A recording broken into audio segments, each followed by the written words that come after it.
Uh, the vibe is great here. All of the student leaders. It's a great place to interact with everyone, to network with everyone.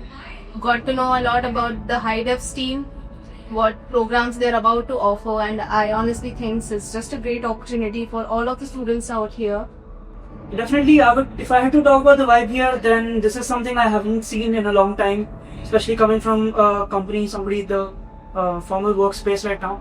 So the entire concept of bringing together a community, putting together student leaders from across technical clubs in the city, the way they've brought them together, the kind of discussions we're having, the future plans they've all talked about is really exciting and something I'm looking forward to, right? And I think the type of things mentioned by AI House, the way they've thought of how to move forward with, bringing everybody together is definitely something that, if done right, can have a massive impact on the way college communities and, even startup founders actually function across the city.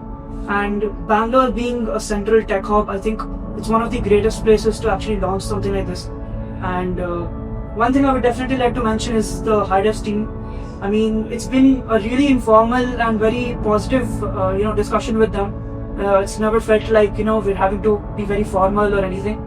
And it's actually a great way to set something up like this. So really look forward to how this can be taken forward.